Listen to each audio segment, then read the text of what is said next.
Welcome to Canada's most irreverent talk show. This is the Andrew Lawton Show, brought to you by True North. Coming up, growing resistance in Canada and around the world to vaccine discrimination, and Justin Trudeau's unwillingness to call a spade when it comes to communist Cuba. The Andrew Lawton Show starts right now. Hello and welcome to Canada's most irreverent talk show. This is the Andrew Lawton Show here on True North. It is great to have you aboard the program, and I want to talk about the other side of the coin that we started down the road of discussing in my previous show this week, which is vaccine discrimination. And a lot of this has been coming from individuals and businesses and activists who think that you should be required to be fully vaccinated to basically be a member of society. And in the UK, it's worse. In parts of Europe, it's worse. We see pushes for it here. I talked last week about this website in Toronto, Safe to Do or Safe to Do or Safe to Do. I don't know how they pronounce it, but it doesn't matter because the website's gone. This was a website set up by a Toronto lawyer to give companies the right to basically brag about having fully vaccinated staff and also to set out vaccine requirements for customers. There was one restaurant notably called Chanticleer in Toronto, which said you are going to be, if you want a table inside, you've got to be fully vaccinated. That website's been shut down. It didn't even last a week. The guy who created it said that all of the businesses that were putting their names on there and saying, yes, we require vaccinations for customers and staff, were getting backlash from people. Because there were more people that were annoyed with these policies than there were people who welcomed them. And I think some of it was unkind. I mean, certainly people were going and leaving all these one-star reviews. And whereas I think the best way to protest a business is to simply not shop there. And that's what individual consumers have a right to do with any company for any reason. But there was a cautionary tale in it, which is that by and large, people are resistant to this idea of being forced to do something, even if in a lot of cases they would have done it anyway.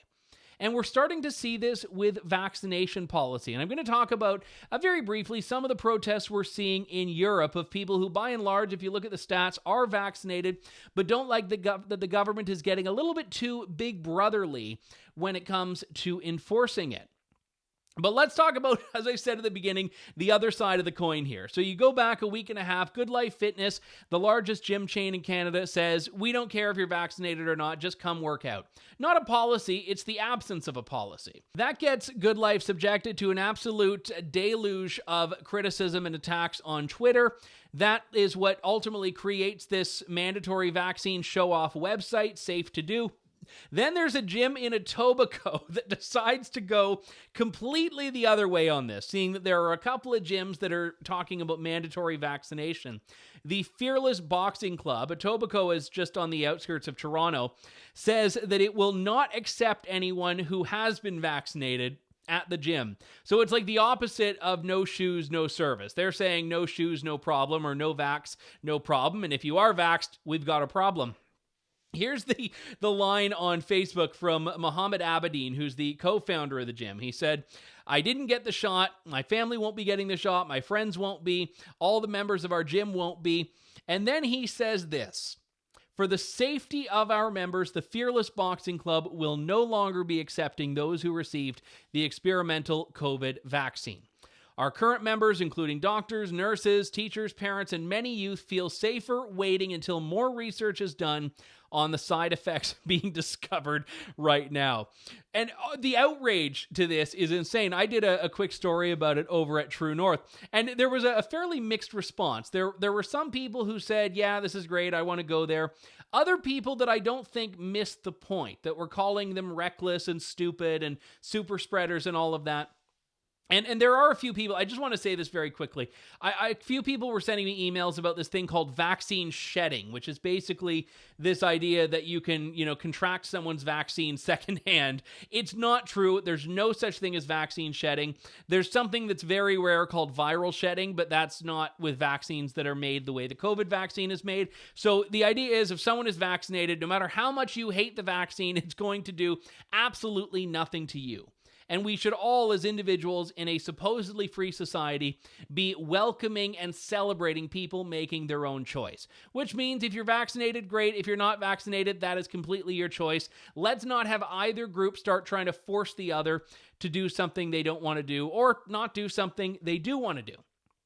So what he's doing here, I think, at the Fearless Boxing Gym is basically saying, you know what, let's just go down the road of two can play this game. If you can mandate people to be vaccinated, I can mandate people to not be. Do I think this is what is in the interest of building a cohesive society? No. Do I find it amusing nonetheless? Yes. And that's basically where I'm at on this. If this is just being done to troll people, I say well played, well done. You proved the point very well.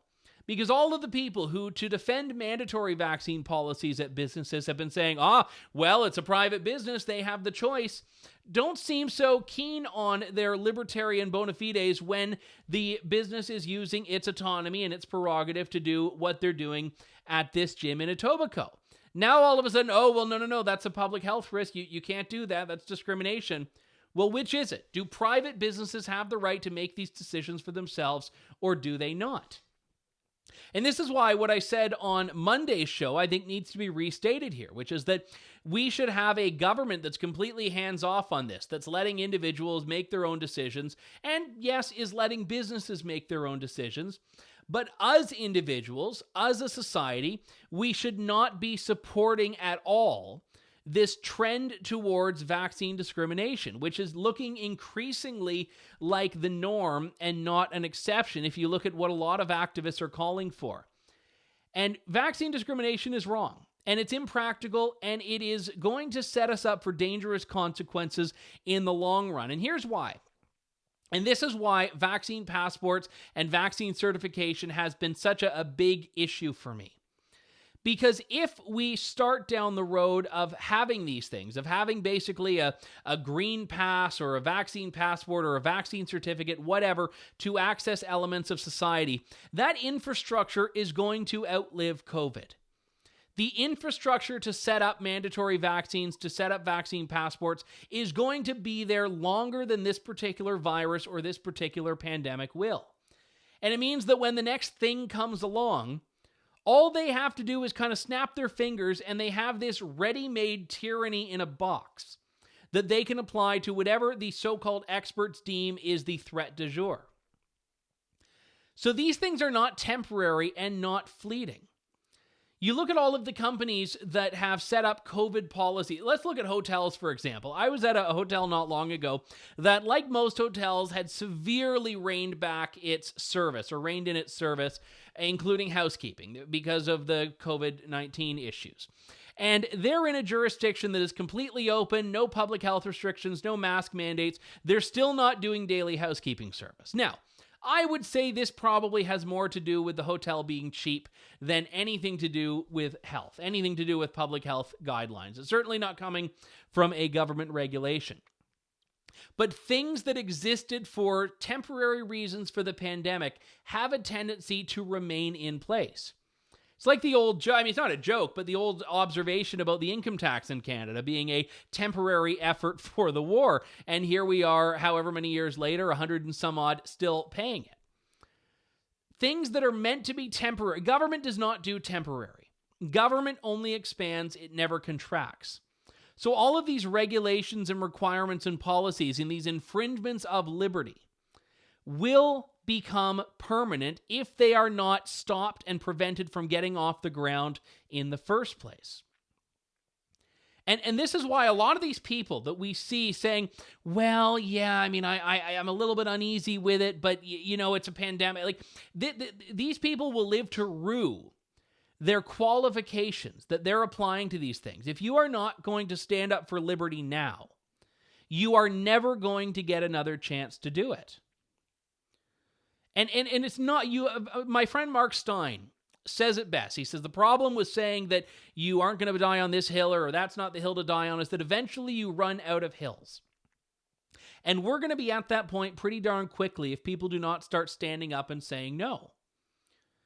And if you look at Europe, for example, which is not a place that, generally speaking, most people associate with unbridled liberty.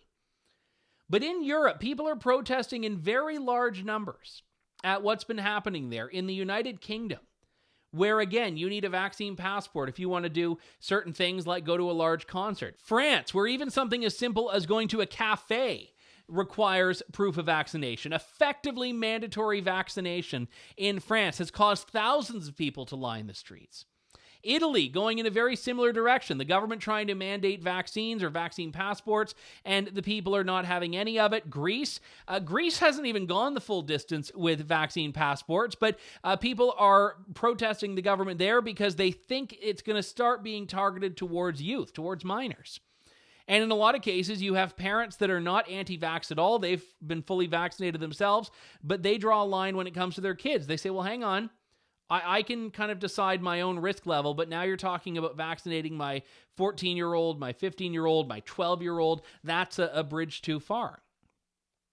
So Europe, which has had, for the most part, more aggressive lockdowns, not as prolonged, but more aggressive lockdowns, Europeans are standing up and saying, we do not want anything to do with this. Because the whole point of enduring the lockdown, this is how it was sold to people. Remember 2 weeks to flatten the curve? Remember that 16 months ago? 2 weeks to flatten the curve was short-term pain, long-term gain. That was the basis of it. So when you had people that were prepared to do their part, that were all in this together shtick, prepared to do their part because it would mean freedom on the other side of it. People around the world are realizing that promise of freedom is not actually materializing. We did the lockdown. We did, quote unquote, our part. We stayed in place. We avoided getting haircuts for months at a time. We avoided restaurants. Businesses bled. We did all of this stuff. And at the end of it, there's not a free society. At the end of it, there's not this rumspringa where you just do whatever you want. At the end of it is a society that is more restricted than the one that existed prior to the pandemic. A society in which you all of a sudden need permission. Permission to engage in all of the things that you were banned from doing. And you're supposed to celebrate that that's a step forward because, at least a few of these things are open. This is why people, I think, are finally starting to realize, even people who weren't anti-lockdown, that they were sold a bill of goods that the government simply isn't delivering. And this is why a lot of the anti-lockdown people had it right.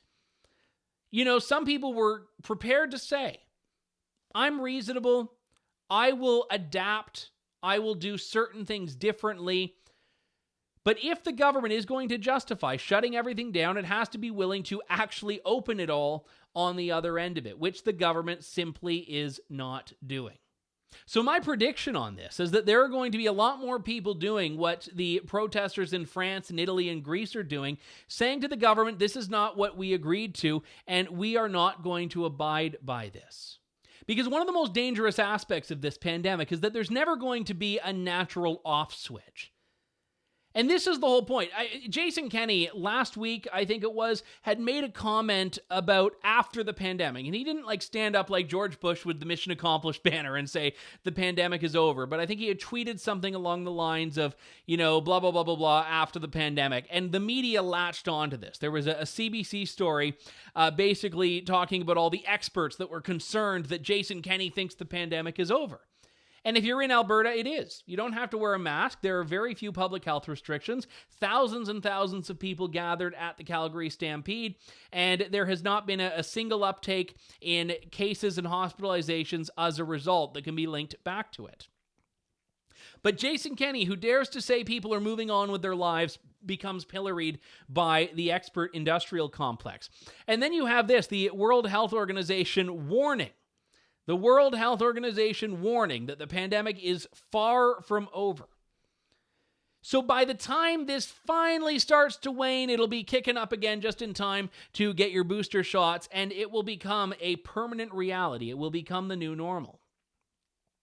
And again, I go back to the concerns I raise about the infrastructure. If the infrastructure is in place to basically require proof of vaccination to do everything, to require tests for anything and everything, it's not going to go away. Companies have invested a lot of money in these things. Governments have invested a lot of money and political capital in these things. And nowhere in the last year and a bit, has there been a reckoning from government, or even any recognition whatsoever, that they've made mistakes?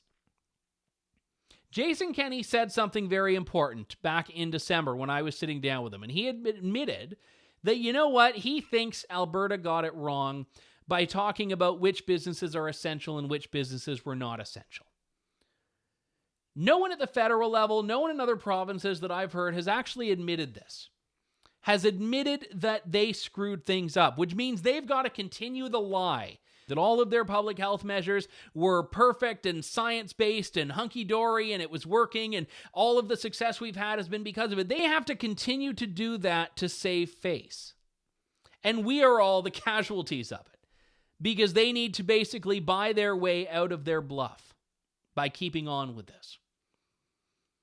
And this is not about saying the pandemic isn't real. It's about saying that governments have taken a heavy-handed approach, and far from being this temporary stopgap measure to get through the worst, it's become the new way that we are all supposed to live. So a vaccine passport is not benign. A vaccine passport is not just the cost of living in a post-pandemic world. It is a license for the government to continue this heavy-handed approach to your liberty, to your mobility within and outside of your city, your province, your country in perpetuity. And that's why it has to be a hill to die on for people. There's no other way to look at it. You're tuned in to The Andrew Lawton Show. Welcome back to the Andrew Lawton Show. I want to talk for a few moments because we did talk in the beginning of the show about all these protests in Europe, about a different set of protests taking place in Cuba. As people, I mean, if you take the mainstream media's perspective on this, people are just upset that the vaccination schedule is not exactly how it's supposed to be. But the reality is people are trying to buck off their oppressors. People who have been kept under the thumb of Cuba's communist dictatorship for decades are finding the autonomy and empowerment to say no, to try to basically revolt against it. Now, we've seen in dictatorships, revolutions fizzle out in the past. I don't know what's going to happen here. This does seem to have legs, as they say, but a lot of what happens will depend on how the international community responds. The Cuban regime has been doing what any dictatorial regime does, trying to put its survival first and foremost, and they are terrified of these revolutions. It's the same as in Iran. They have to clamp down on their citizens' rights because if their citizens can speak and demonstrate freely, the regime will fall. So this is why the Cuban government has been arresting political prisoners. There was this chilling video where Cuban security officers came to a journalist's house in the middle of a television interview. ¿Qué pasó? Dina, ¿quieres decir algo? Que no oye. La seguridad del Estado está allá afuera. ¿Está fuera la seguridad? Tengo que salir. Te están llamando. Voy a dejar a mi amiga aquí. Sí, sal, nos quedamos en espera aquí. La van a detener en directo. No sé. And Canada's response to this has been completely unsurprising. Just like Justin Trudeau will never find an unkind word to say about China, with Cuba, he has a personal relationship that clouds any desire he might have whatsoever, which I don't think he has, to condemn Cuba's human rights abuses. Cuba has made a mass arrest and appears to have shut down the internet on the island after people took to the streets in unprecedented numbers to denounce the government. Will Canada condemn the communist regime's oppression of dissent, or do you agree with President Diaz-Canel that the U.S. embargo and Miami-funded mercenaries are to blame for the crisis? We, as a country, Canada has always stood in friendship with the Cuban people. We have always called for greater freedoms and more defense of human rights in Cuba, and we will continue to be there to support Cubans in their desire for greater peace, greater stability, and greater voice in how things are going. As we learned when Fidel Castro died, Trudeau sees him as this larger-than-life figure, this magnanimous contributor to freedom and democracy and all of these other things. Well, maybe he didn't say that, but certainly didn't care about all the things Castro did to oppose freedom and democracy. And then Trudeau picked up the buddy-buddy relationship with Castro's brother and continues to not be willing to condemn Cuba's human rights abuses. Well, he can, but it's very begrudging, as we saw in the last few days. But here's the thing. Cuba is benefiting from a lot of whitewashing in Canada. And a lot of Canadians see Cuba as that place they can go for cheap vacations, the place they can, fly to, stay 7 nights, eat and drink for, and come back for like $600 Canadian or something like that. The reality is that comes at a cost. And the cost is that the Cuban government is not particularly interested in looking after its people. There's a reason that if you go to Cuba, you have to exchange your currency for tourist pesos, which you can't take out of the country, because Cuba is keeping control of its economy and, by extension, control of its citizens. And the fact that Canadians have either been oblivious to this or willfully ignorant to this just because they can get a cheap vacation there is something that tends to creep into areas where people do need to be taking a critical eye to Cuba, like, for example, the Canadian government. It would be nice if, when there is dictatorial oppression taking place, our government would speak up, a government that never ceases to virtue signal about anything and everything, except for when there's actual human rights abuse taking place in China, in Cuba, or elsewhere in the world, if it's in one of those giant liberal blind spots. The media is often no better at this. The Canadian press decided to interview the people who are protesting against Cuban freedom protesters, of which there are only a couple of dozen, and essentially start parroting communist Cuba talking points, ignoring the hundreds and thousands of protesters who are saying that what's happening in Cuba is wrong, and spotlighting a few people who are completely happy with the dictatorial communist status quo. What we do about Cuba as a country is a complicated question. Nation building, regime change, all of these things are understandably and justifiably controversial concepts. But at the very least, you can call a spade a spade. And that means calling an unfree country an unfree country and not letting that get overshadowed by palm trees, cheap drinks, and white sandy beaches, or, to Trudeau, a childhood family friendship with a murderous, brutal dictator. We've got to wrap things up. My thanks to all of you for tuning in. I'm off next week, but we'll be back in a couple of weeks' time with more of Canada's most irreverent talk show. In the meantime, make sure you check out Assaulted, Justin Trudeau's War on Gun Owners. Latest episode came out talking about sport shooting. It's a great series. You don't want to miss it. That's at assaulted.ca. We'll talk to you soon. Thank you, God bless, and good day, Canada. Thanks for listening to The Andrew Lawton Show. Support the program by donating to True North at www.tnc.news.